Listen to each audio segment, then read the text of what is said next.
I threaten people all the time, so it'd be easy to do that. Like who? I think we should eradicate old people and babies.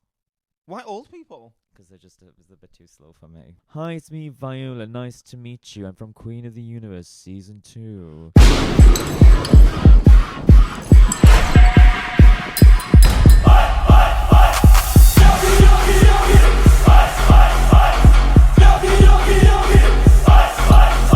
Get ready for this spoonful.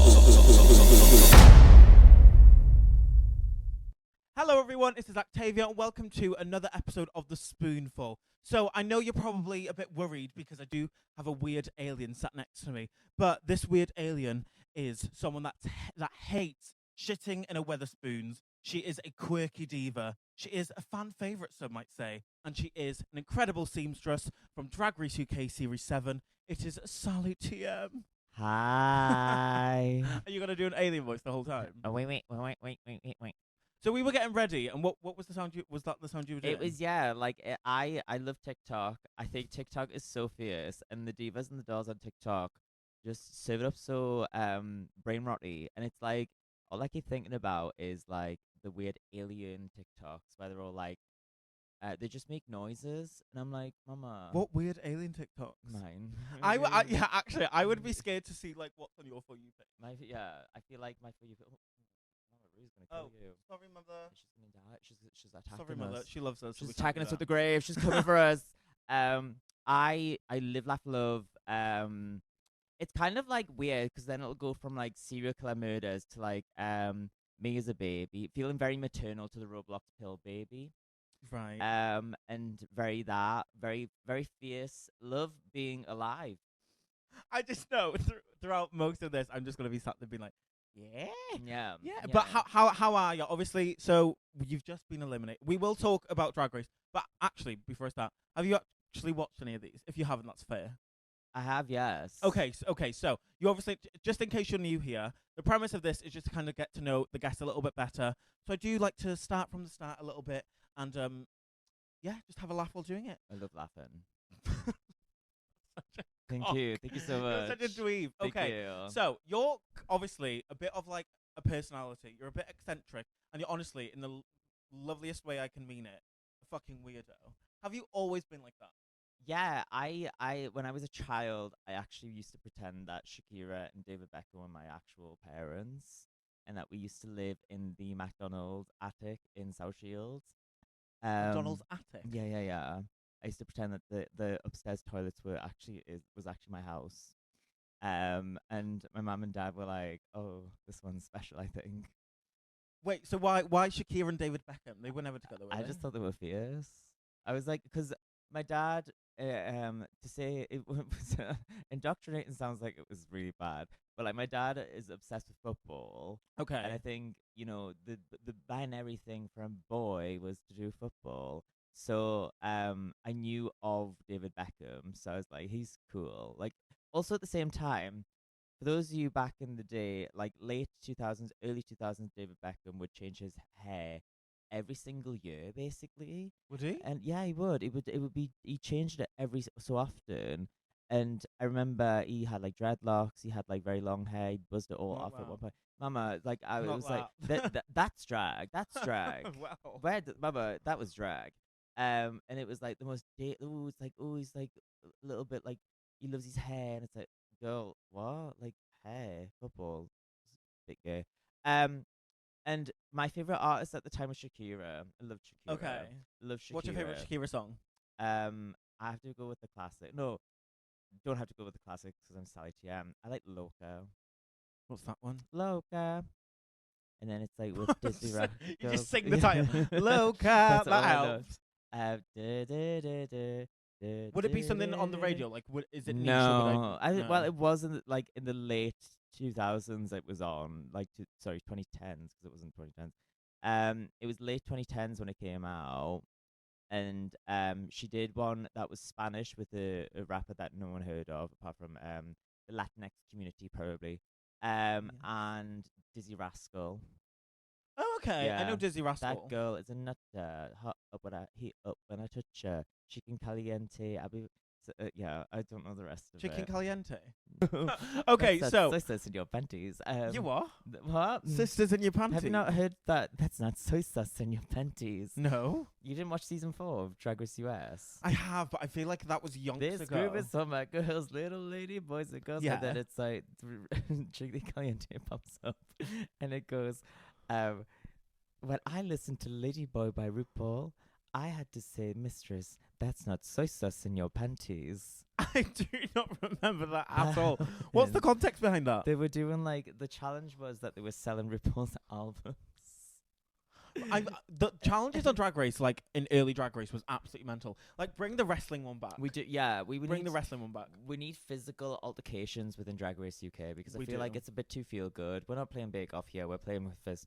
Like, come on. I threaten people all the time, so it'd be easy to do that. Like who? What would you threaten them with? Normal people with fists. I think we should eradicate old people and babies Why old people? because it was a bit too slow for me.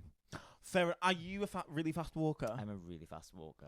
Do you know what? There's nothing I hate more than you're like walking, especially if it's like, I don't know, in a train station or something, like somewhere specific, and there's just someone walking like a fucking like snail. I'm like, move! Then they also stop in front of you. Hate that.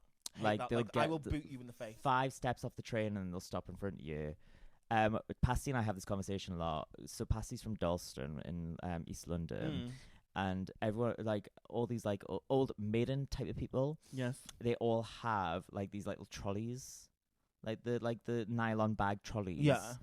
And Passy was like I hate people with trolleys, and I was like, I said, when I'm older, I'm gonna get a trolley just to be a mild inconvenience to someone else because I think that's fierce. But what I also hate, this is like going so off topic, but I kind of love it. No, Um, yeah. With people like at train stations or something like that, have your ticket or your like Apple Pay ready. Whatever. Yes. Have it ready. Do not go there and then there's like a queue behind you and then you're just on your phone in front. Like, or just move out the way. Yeah. Move up. Some of us have got jobs to do. Exactly. Like we're professional cross dressers, and you're watching us visually. Well, yes. And I think that, like, for me personally, if I ever became prime minister, which is a high chance of happening now, shit. I mean, Theresa, not Choriza. Theresa May could do it, and what's she called? The lettuce bitch. What's her name again? The lettuce bitch. Do you not remember when someone like the Daily Mirror or something like that, or the Sun, was like, oh, Liz Truss. Oh, okay. Okay. Liz Truss. They had like a live stream of a lettuce, and it was like, this lettuce will outlive the prime ministership of Liz Truss, and the lettuce won. So if a lettuce can outlive Liz Truss, mama, I could be prime minister one day. So, anyways, back to that. I think as me, myself, and I being prime minister, we should have lanes for old people to Okay. walk I like in, that. or B, set times during the day where people old people, babies, and people who have a lower standing IQ of like maybe 100 Okay. are not allowed outside. They're not allowed outside at all. Okay, fair enough. Like, So like a peak time, but that time is Yes. like they're not allowed outside. yeah. Why babies then? Because obviously they can't get in your way. Like my Or are they problem. just annoying to you? My problem with babies, yeah, they are annoying to me. Why are you crying? Yeah. What are you crying about? You're crying because your feelings are hurt, Mama. Just you wait until you get council tax. Just wait until you get onto the property ladder, of which neither of us are on right now. You're renting. You know what I mean? I'm living with my parents, so that's big safe coming from fucking Sally TM being like. Ugh. Anyways, neither of us are on the property ladder. That's hard work. Well, yes. None of us can get insurance because we're drag queens. Insurance. What do we need insurance for? Like in case we get injuries and accidents. Do we do that in the UK? You can get claims for that. I probably should do that, but that's just never Yeah, anything that I'm Insure gonna think about. everything. Insure your face. Insure the Tesco shop that you're about to get. Can you really? No. I was gonna say. I was like, I don't think I want to No. do that. But going back, like that was such a funny tangent. By the way, guys, that's probably just gonna happen like every minute of the recording. But yeah, so when you were younger, then Yes. growing up in South Shields, Mhm. were you like a bit of an outcast when you were growing up, like in school then, or like it was such a horrible question, but like typically gay. Yes, Did you like experience bullying? I did. Yeah, I did. I think a lot of queer people tend to either be really like they are internalized homophobic, so they'll sink straight into sport. They'll sink into those categorical sort of like masculine things to prove that they're masculine, to prove that they're not gay. Whereas I am a very smart person, clearly. I'm dressed like a rose bush. I think I went down the route of actually I'm going to be very sort of like intelligent and make sure that I get straight A's and everything. And okay, like, yes. I really made sure that I was smart, because if I endured the bullying, I knew deep down that I would be able to find happiness within. Because I always knew like I was gay, but when you're in the moment of being bullied, you kind of realize like this is not the time for me to be able to express who I am, because I need to protect my peace as an individual.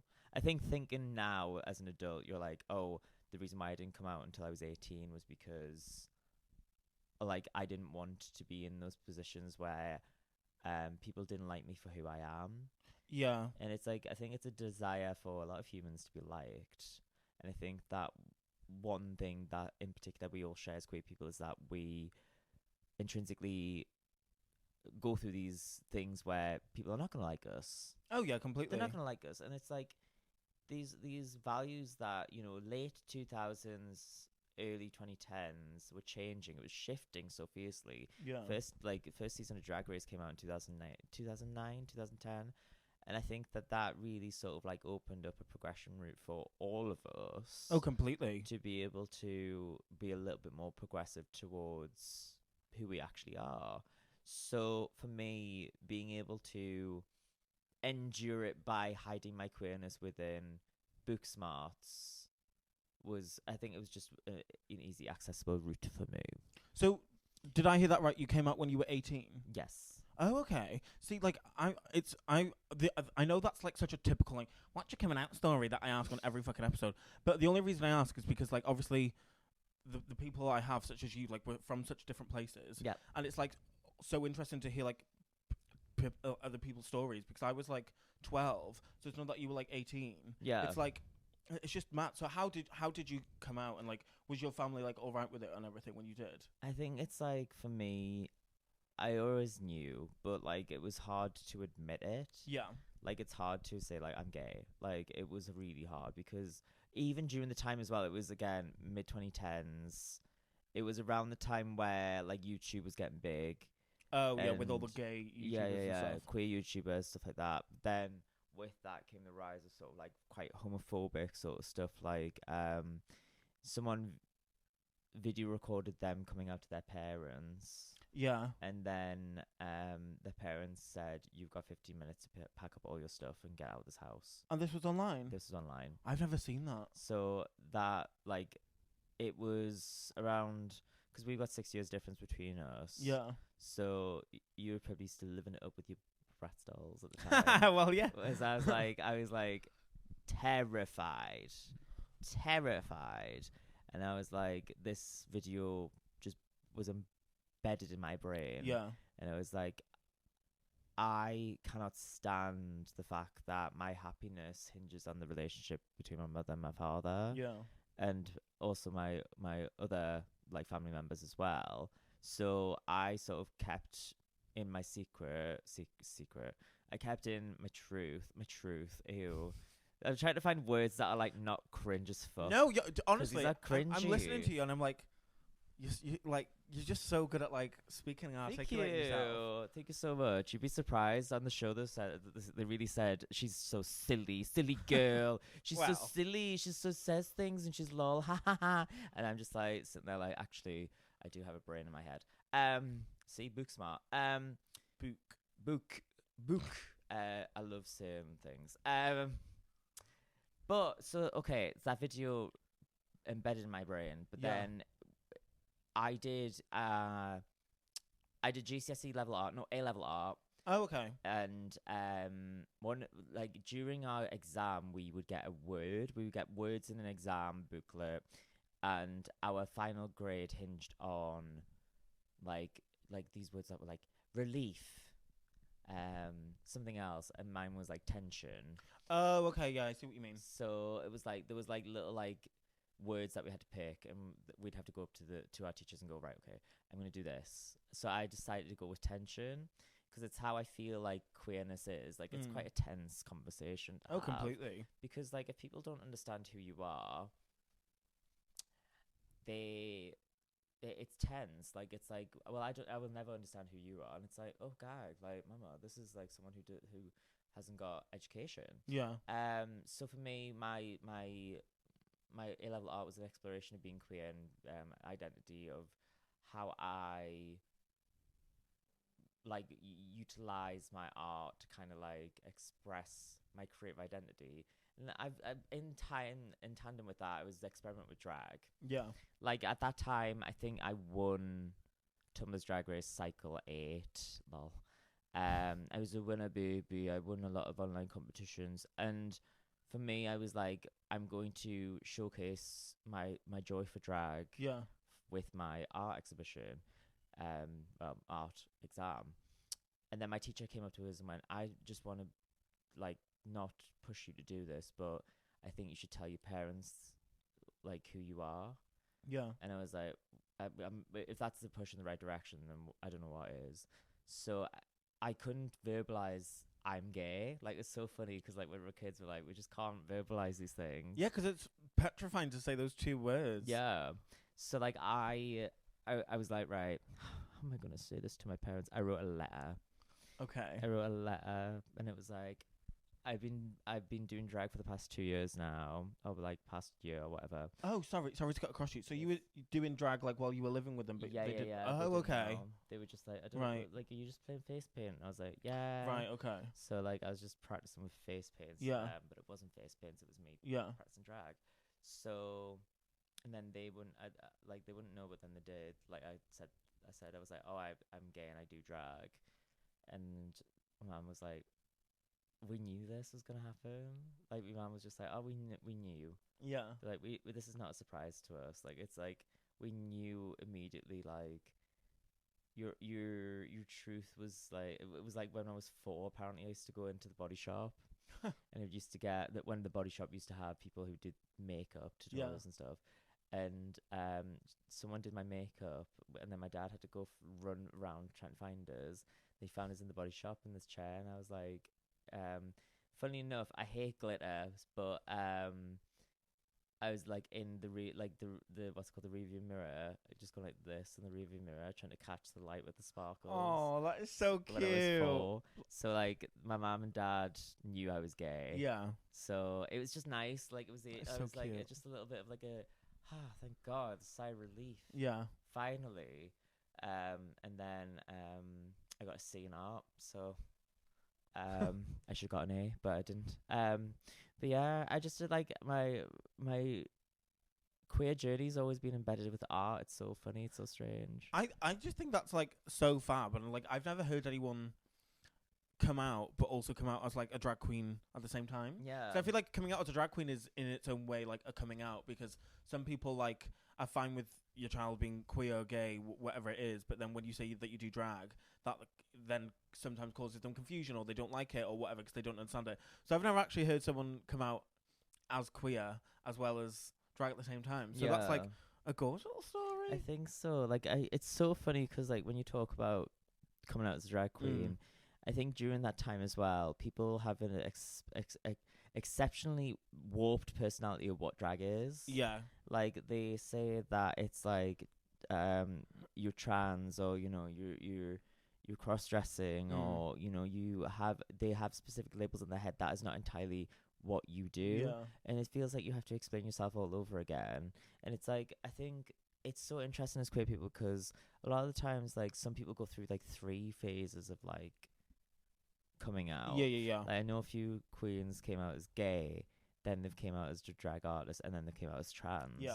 So it's like they have to rewrite, like relearn and get other people to re-understand who they are, Yeah. which is fierce. I think it's fierce. I've never thought of it that way because, yeah, it kind of is that. And I feel like, well, for me, I came out as bi because I was, Yeah. like, literally 12 or 13.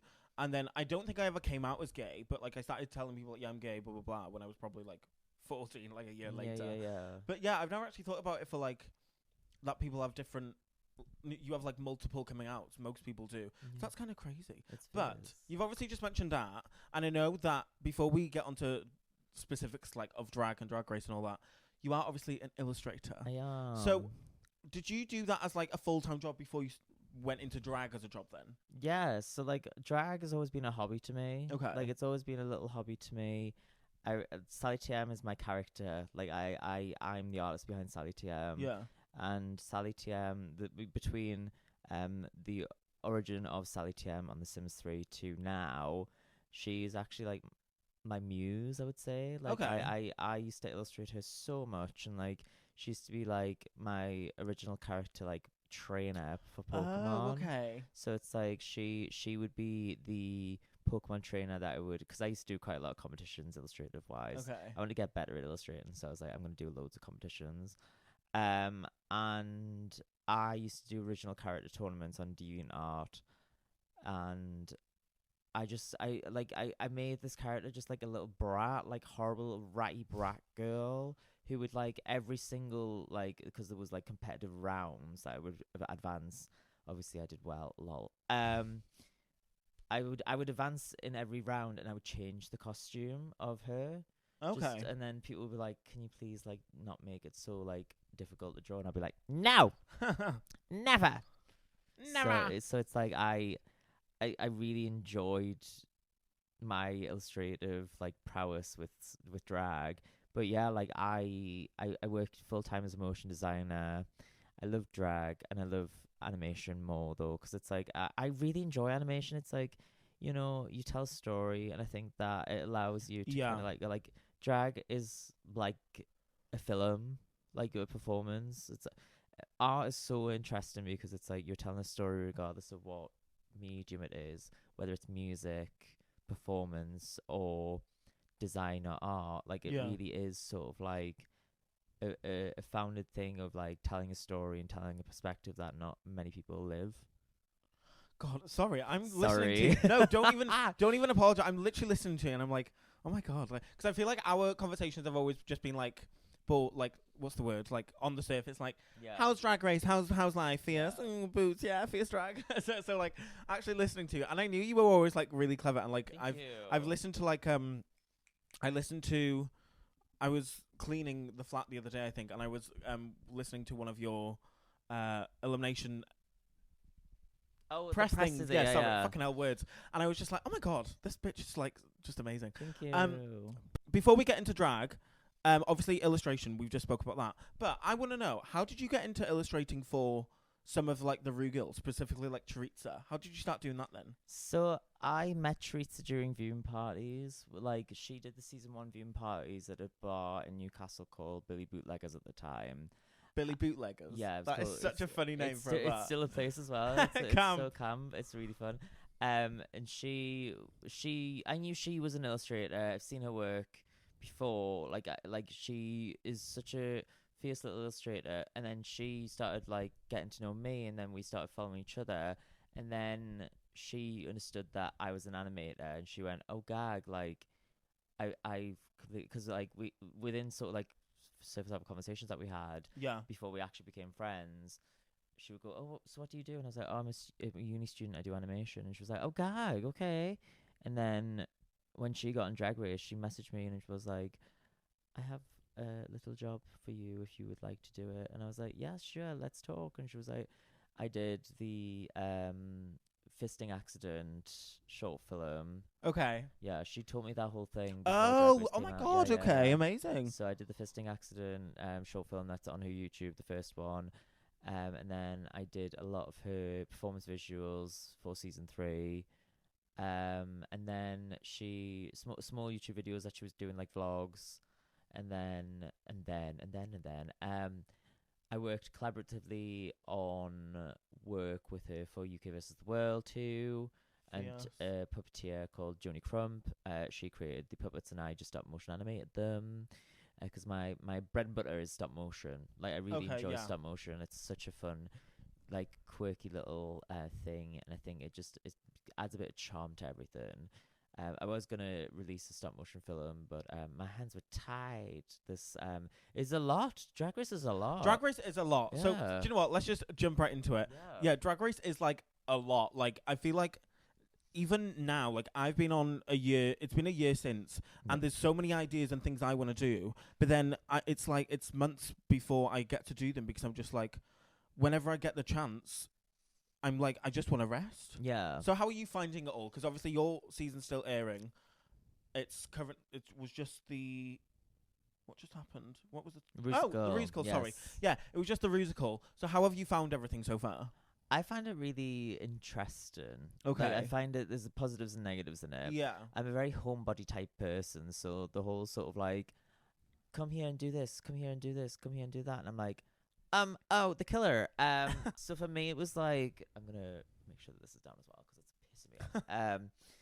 For me, it was like Drag Race. I knew what I was getting in for because I've seen what Teresa does, but I was like, it's not like what Teresa did because ultimately, at the end of the day, season 3 is completely different to season 7. Yeah. Like, there's 4 years between us, and obviously Teresa's been on there twice, so I understood what she did, and I was like, my expectations were quite low. Like afterwards, I was like, oh, I'm probably going to be doing like viewing parties, and then that's it. But I genuinely was like, that's like the thing that I thought. I was like, oh, this next season is probably going to be like, oh, la la la la, bye. But it's not that at all. Like, I'm so gagged. I'm so gagged.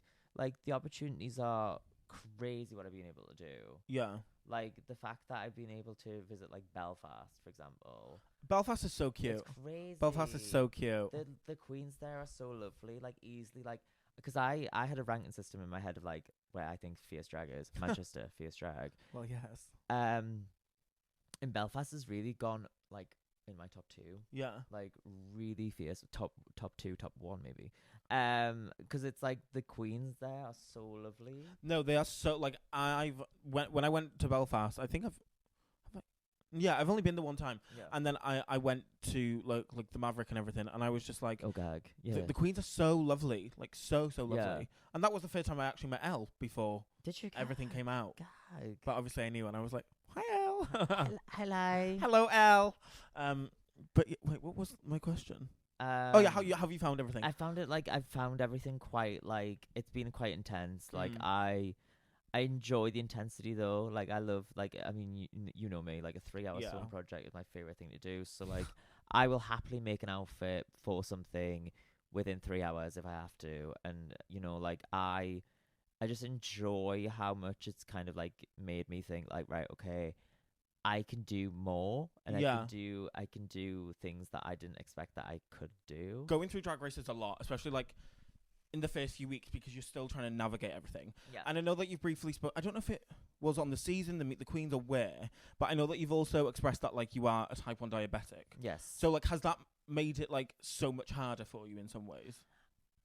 I think like it's so I kind of talked about it in press a little bit as well. Yeah. I'm never gonna be like I'm gonna hit a glass ceiling. Like if I was like the best of the best, like Dancerina Chacharina, like whatever. Like I was aware. Sorry, sorry, that is such a good drag. You know what I mean? Welcome to the stage, Dancerina Chacharina. Ole ole, it's Dancerina Chacharina. But like for me, it was like my diabetes doesn't hold me back, but it is something that I'm conscious of. Yeah, of course. And it's like the killer. No, I make sure that I've got like because those little snacks that they have there. I would always make sure that I had loads in the hotel room. Like made sure that I was like stocked up. Me mom and dad, bless them, they decided to get us like I think like a kilogram of my luggage went on like diabetes stuff. Oh, really? So, like, I had, like, snacks, I had shortbread, I had made sure, like, I've got enough stuff to make sure that I had, like, a sustainable sort of, like, living condition that I, like, would not, like, obviously, like, if I didn't bring any of the stuff, like, I know that the Queen team would have been able to help me out, but, like, it's something that I have to consider constantly. Of course, yeah. So like for me though, like with my diabetes as well, like it's been able to, like I'm glad that I've been able to manage so many plates spinning. Because it's like, well, like with Drag Race, you've got to spin so Oh, much stuff. You're like, yeah. you're like, Oh, yeah. you're Of like, course. wait, what? Yeah. I was like, wait, You're what? like, hold on. But it's like there's a lot of plates spinning with, and there for me there's like an extra layer of like making sure that I'm okay. Yeah. And I think it's great that I've got that because my God, like some people do not take care of themselves. Oh God, no. Yeah. Like, I think. Clock the Getty. Wait, what? Clock the Getty. Is people, it like people looking haggard. Oh, well, there is a lot of them who. Oh, I was gonna say, who would you say? I'll put it in nice words. Who doesn't look after themselves from your season then out the cast?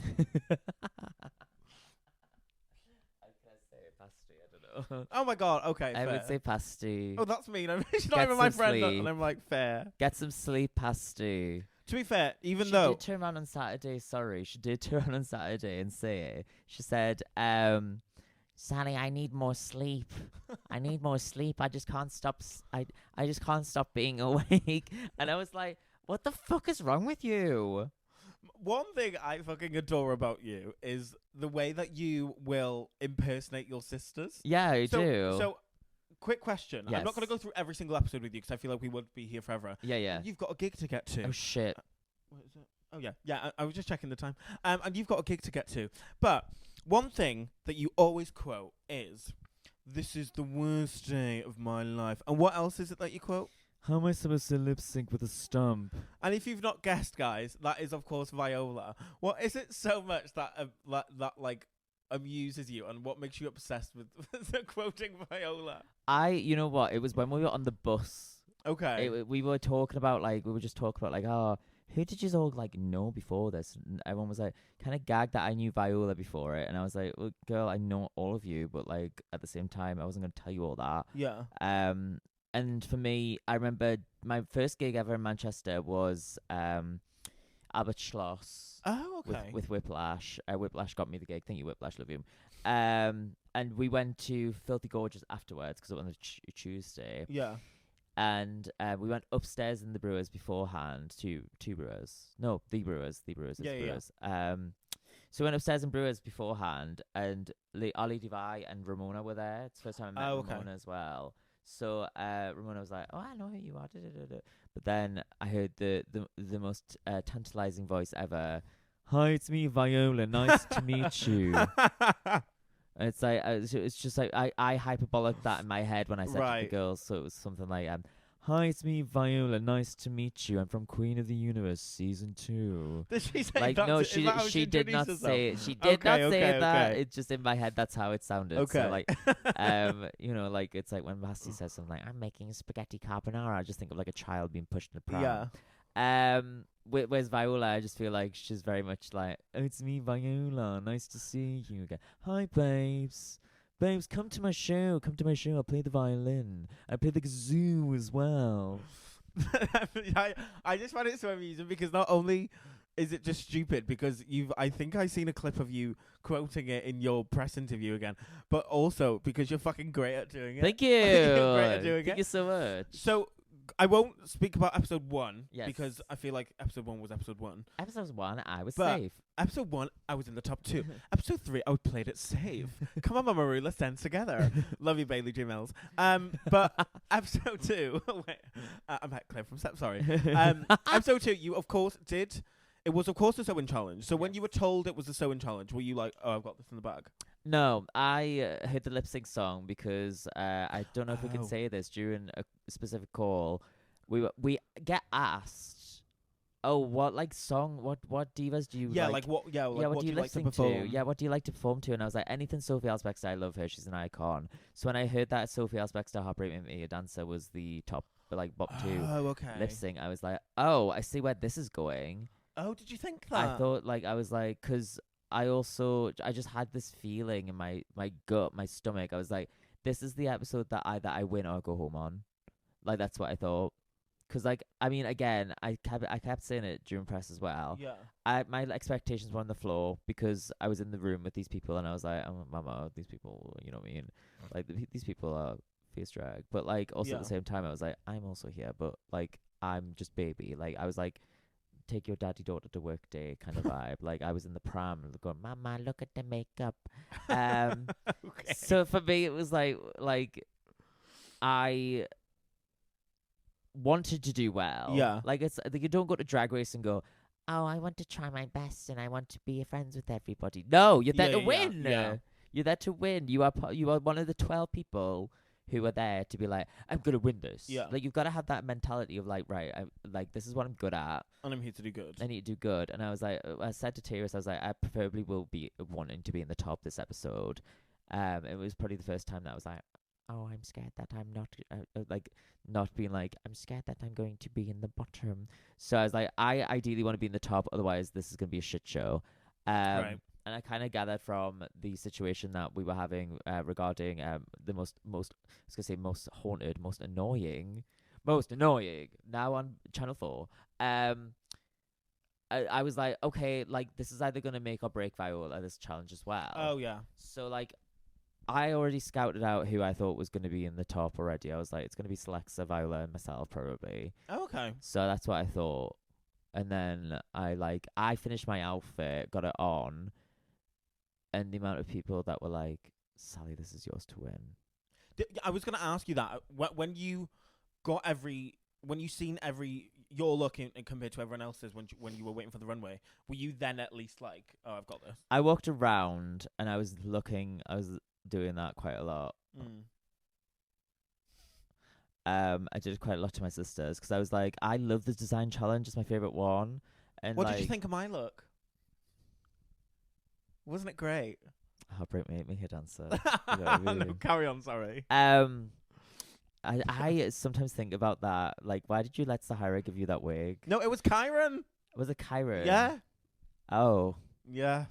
Mama. But for me, it was like, so there was 3 moments where I thought, I've got this in the bag. It was the walkthrough with Ru. We were queening out fiercely. Okay. RuPaul and I just talking about like how I chew on my words, and then I went to Orlando, Florida one time, and Shrek turned around to me, Fiona from Shrek turned around to me and went, where are you from? Your accent's so interesting. I went, South Shield. And she went, Shusher, where's Shusher? And then Donkey went, Austria? And then RuPaul was cry laughing at that. And I was like, bitch, I've got this in the fucking bag. Work. I was like, and then the second time was obviously when we did the runway and all the girls went, yeah, this is yours. Yeah. And I was like, oh God, there's mine. And then obviously the third and final time it was when Bones got called safe. And I was like, I sat there, and you can kind of see it in the episode a little bit. I go, and it's like, I literally, like, I'm smiling so much because I know for a fact the rest of them are in the bottom. So fair enough. like, no, honestly though, like walking when I was seeing it, and like again, I am no one to judge when it comes to like design challenges because I am not a seamstress. I think it's fierce. And I'm gonna say yet because I'm gonna try learn. Yeah. But yeah, when you did it, I was just like, work. And the thing that you do, which I fucking love, and I feel like you've done it with a few looks on Drag Race, but you've, like, it's just something I've noticed that's, like, very classic Sally, is that you layer things. Yeah. Like, you will wear, like, a dress, kind of just like your entrance look. You'll wear, like, a random dress or whatever, but then you'll put, like, a zebra print catsuit or something underneath. And I'm like, I love that. I love it. And I'm planning on stealing it for one of my outfits. Thank you so much. Like you already did it for your entrance look, though. Well, yeah, but that wasn't like... I mean, yeah, kind of. But then... yeah, kind of, maybe. But then I couldn't have worn that checkered just as a catsuit. Do you know what I mean? Like, you wear it as if it's your skin, which is what I love. Like, for example, you'll wear, like, a pink and green, I don't know, like, dress, which you could wear alone, but then you'll wear something underneath that I would just never think of, like a clashing pattern, and I just love it. Thank you. So yeah, what I'm trying to say is, so when you came out in that look, I was like, you bitch. And the pastels look great on you as well. Thank you. Well, again, like, I was asked on the runway, where did you see this? How did you see this in your brain? It's crazy, like, how everything works so well together. And it's like, those those colors are quintessentially like Easter colors. Yeah. So like when I saw all of those colors, I closed my eyes and I thought it was in the home bargain section in April. And I was like going through the Easter egg section, like, oh, this looks lovely. I'm gonna use this. So I really thought, like, I thought it was fierce drag. I was like, gag, like, and then black and white go well with everything. True. So like, you can pair anything like a color, and then have a black or a white, and it'll complement so well. It just gives us something visual interest, to everything, because it's like you know, like, it's so the way that your mind works with color. I think designers have this brain where they see everything through color, the lens of color, and how, yes, it's a clashing pattern, but because it's that color and this specific color, it marries well. Like, we're both wearing pink and green right now. Pink and green really work well together. They're complementary, I would say. Oh yeah. And it's that sort of like the sourness of these colors as well, the brightness of these colors as well. Like, it depends on what kind of like saturation you're going for. Yeah. And I think it's so like, as an artist, it's such a visual sort of like, the look is such a visual identifier of what you're selling as well. Oh yeah, like I feel like with your drag, I mean, we'll get onto obviously what Rue said to you and everything, but yeah. you're one of the queens where it's like you could see like anything on like a hanger and you'll be like, oh, that's Sally's. Yeah. Which is like I love, and I think you do so well. Thank you. So I am gonna skip all the way to the musical just because you do have a gig to go to, and Yes, I I do. am coming along, hence why we're matching. Ooh. But obviously you've already expressed that, like, and you kind of have said, I think you've said that going into the musical, you knew it wasn't your stronger suit, like performing, dancing, singing, all that. But now that you've watched it back, how do you feel about the performance overall? I did a good job. Like, I Yeah. did. Like, I think it's so. It's like it's. I mean, again, the comment that I had in my mind was, I did a good job, but everyone else did a better job, which is fine. Yeah. Like, people are gonna do better than you, and that's okay. Like, I've learned that the hard way. I got eliminated on Drag Race. Lol. I know. I knew going in I wasn't gonna be good at any of the performance challenges. And again, call me Jessica Ennis. I was jumping over hurdles to get to that end. But like, I did it in the Go-Go challenge, so I thought, okay, I could do it, and I can maybe squeeze by in the panto.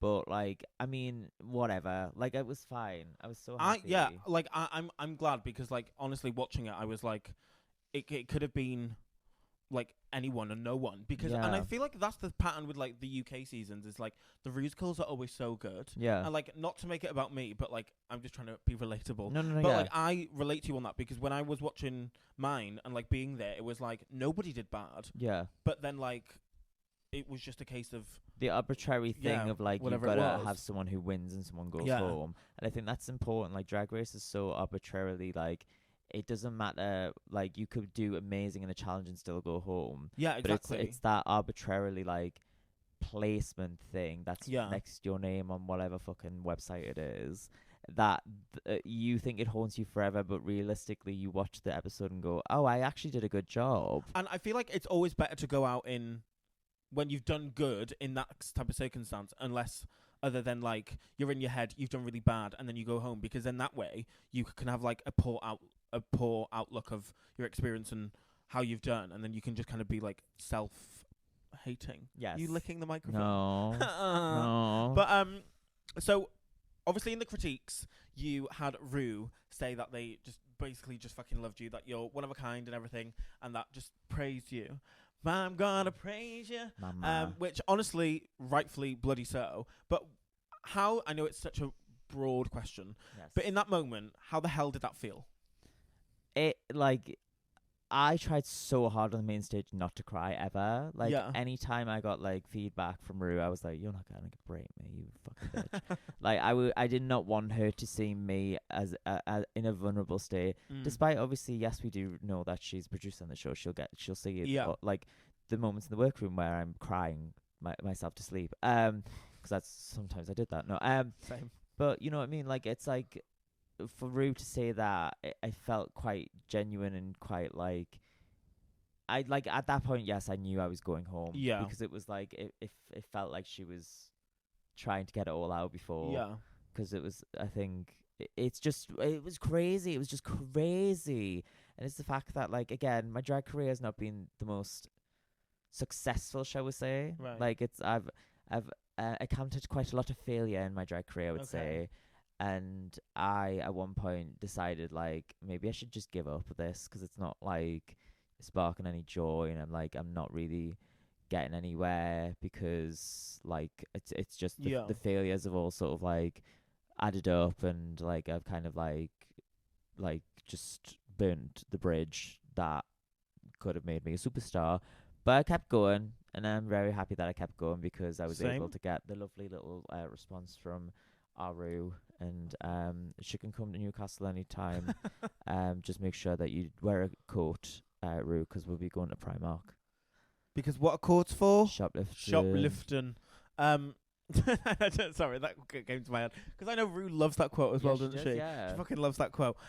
But so you've kind of already answered then. Yeah. But obviously, with being eliminated that episode, I know from experience with like getting that from Rue, even though being eliminated sucks, did that kind of like soften the blow for you when you were eliminated then? I knew I did. Like, for me, again, very few people get those comments. Yeah. Very few people get those comments. RuPaul will polite golf clap you to go home. Like, she does not give a fuck. Like, if you have disappointed her, she will let you know. But on the flip side of that, if she adores you, she will let you know. Yeah. Like, there's very very few people, dare I say, in any of the franchises where she's gave people flowers for what they are and who they are. So, and like, typically as well, the people that she gives flowers to get to the end. So for me to be ejected midway, well, early midway, mama, if the Reddit says it or whatever, but like, for me to hear those comments and then her to be like, it's your time to go, but smiley winky face, kissy mwah, mama, I'll do the dance lessons and come back, don't worry. Fair. Okay, quickly. Yes. Would you go back? I would love to go back. I had hypertension when I went. You had what? I had hypertension in the back of my neck. What's that? It's like a headache, like a migraine. Okay. From my work, and then I literally was there for a week, and I was like, oh, my hypertension has gone, completely gone. Like, it went, and then I got back after we wrapped filming, and a week into work, I had hypertension again. Oh shit! Okay. So I would absolutely go back. It was like a holiday. Yeah. It was just like a holiday. I really enjoyed it. Like, it was so much fun. And it was just like, I was being a tit on camera, and I was just being like, the fact is, like, I feel like we limit ourselves quite a lot, like, especially when you're in a day job. Like, myself, like, at 9 to 5, you've got to limit yourself, and you've got to kind of, like, be a little bit play it straight, shall we say. And for me, I was so, like, vanilla in my day job, and then I got to Drag Race, and I was like, oh, I can actually be myself. Yeah. So I really was myself, which I was very happy about. Good. Well, I hope that they get us on together. Yeah. Then I can send you home. I'm joking. No, actually. Well, if it's a design challenge, we know who's going home first. I was gonna say, well, no. The true competition with us is who was gonna go home on the Rusical. Just to close off, I do like to play a game. I love games. So I will ask you a few questions. The first one is called the Spoonful of Truth. So this one is just kind of like somewhat shady questions, which I know that you're a bit scared of. But if you can answer as honest as you can, that would be perfect and great. Gorgeous. So the first one is, who was the most annoying on set? I love my sister so much, but our Lady Vi, she really farted so hard, shit so hard under the toilet. I genuinely, no, I'm gonna say Pasty. Oh, why? I'm gonna say Pasty because Pasty. I don't know if you can see it in the episode 2 Sewing Challenge, but there's a time where Pasty ran up to me, and she said something, and I went, Pasty, I'm getting ready, and she runs back. It's when Viola and Slex are talking about like who's gonna be in the bottom. And it's Pasty, and then it's a cut to Pasty on the machine, stretch like so. And I literally turned around to Pasty when she came over to me and went, Pasty, I'm getting ready now. You have to sort it out on your own. Fair enough. So I do love you, Pasty, but you really annoyed me that day, and you know you did because I told you that. Well, okay. So the next one is, Who are you least closest to? And I know that sounds mean, and you don't want to be mean. Okay. But if you want, I can reword it to who do you speak to the least. Who do I speak to the least? We'll do that. We'll say who do I speak to the least. I think it's like in passing conversation. I will say, the divas who do not answer their phones. So I'm gonna group 3 together. Chai, not Viola. Chai and Celexa, because they're Capricorns. Okay. And sometimes Bella as well. Like I'll just send like a nice little like message to Bella, but then I'll always get like a 5-minute voice note back from Bella. Oh, okay. To be fair, I'm that person as well. Yeah. She's very busy diva. She's the Wendy Williams of drag. So yeah, like I get along with everyone, but it's like who's like not like the Capricorns never want to talk. Okay. And Bella is always busy diversely. Fair enough. She's busy with her stan Twitter minions. I say this on every fucking episode, but I will get my young Bella on here one day because I know you all want it as well. But obviously, with her not being in Manchester, and the one time that she was, I was in Wales, which is so typical. But we will get her on. Should I pretend? Hello everybody, it's me, Bella. It's just like I'm just a doll. Just a doll. Okay, bye. Okay, bye. Excuse me, can you get me from this angle? Thank you. Did she say that? Yeah, she did. Work. Gag. Work. So, the last question in this game is, have you had a bad experience with a Rue girl that left... Sorry. Have you had any experience with a Rue girl that's left a bad taste in your mouth? If so, who?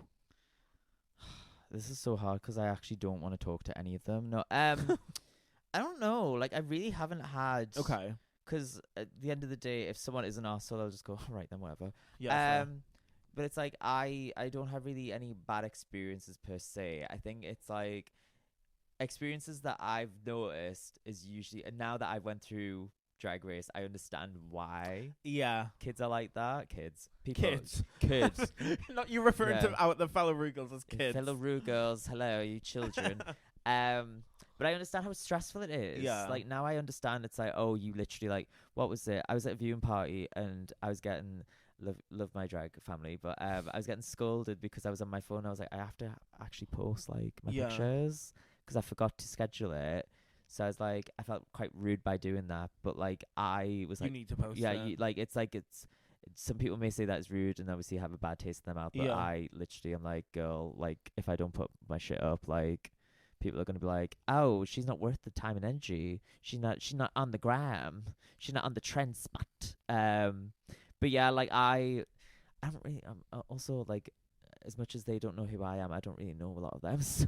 Fair enough. I honestly valid, and I don't feel like you're even trying to just be congenial either. But instead of going to the next game, I will ask you just one last question in this one, and then we can set off. But the classic question is, if you had to only eat spoonfuls of one thing for the rest of your life, what would that be? Oh my god. Oh, that's such a good question. You know what I'm going to say, and this is such a weird thing to eat with a spoon. The dirty fries from Fat Hippo. Have you ever had a Fat Hippo? No. So Fat Hippo, it's based in Newcastle. It's recently just like got everywhere. It is the nicest. If you ever see one in Manchester, I don't know if they've got one in Manchester. I was in Leeds yesterday and I had one. And also I went with Pasty after Madame Tussauds. We're not talking about that. My parents will probably watch this. Oh. Hello, Sally's parents. Hello, Mum and Dad. Love you. We went to Fat Hippo and she was like, this is the best thing ever. Where's this from? And I was like, it's from Newcastle, you freak. Me. Oh, God, not Patsy. Pasty's getting a bloody read down by you today. I love Pasty though. She'll give it back to me though. She's my favorite. Fair enough. She's like, she'll watch this and go, I live for you reading me on that podcast. And I'm like, thank you, I also want to get You need to get Pasty on the podcast. She'd be so fierce. Keep on going to say Patsy and I know her name. Wait. Why did I get confused with her earlier? Who did you get confused by? Why did I call her Patsy? There's something else in my mind. But yeah, I want to. Is it because Patsy Stone? Because she was yeah. That's why. Because I was saying to you that I loved her Patsy look. So now I'm getting confused. But no, I really want to get Patsy on. So again, whenever she's in Manchester, expect her to be on because I need that diva. She's such a queen of diva. I love it. Like it's like she she's also just like a child. Like she's just an adult baby, and I just Yeah. I feel very maternal to Okay. her, despite her being older than me. I just find her fascinating as an individual. Like she is so fierce, but also so fucking funny. Yeah. Like she's camp, but like the looks that she brought to Drag Race scared Yeah, me. they're fab. I thought she was gonna get to the end. I really did. Fair. Like, understood. It was like Chai and her scared me so much with the runway categories because I went over to theirs and I was like, oh, these people spent money shit. And I ran back to mine and I was like, I need to make sure that I actually have a good package. No, your looks are fucking Thank fab. you. Thank you. But I just not the cat. Oh. Not the cat. She likes to hit that camera sometimes. But no, I do just want to thank you ever so much for coming on. I really do love you a lot. I think you're incredible, and it's been a joy to have you and to watch you on the season. Can you tell everyone where everyone can find you or what they should be looking out for coming up? Hello, it's me, Sally TM. Find me on Instagram at sally.trademark, where you will find me and my ventures that are limited to, but not including, my Hotline X tour with my Season 7 sisters, as well as some extra special, sexy content. I don't know what to say. I take it how I go, and also at the same time, I'm planning a lot of fun stuff. Because I really want to see the world, and yes, and yes, and nice and lovely. And she loves drag. I love drag. But on that note, if you have watched or listened, regardless of which one it is, thank you so much for tuning in. I really do appreciate it. Give me a subscribe. Don't forget to like. Yeah, don't forget to like, comment, subscribe. Follow us both on Instagram, TikTok, X, wherever we are. But until next time, thank you. Love you. Bye. Bye-bye.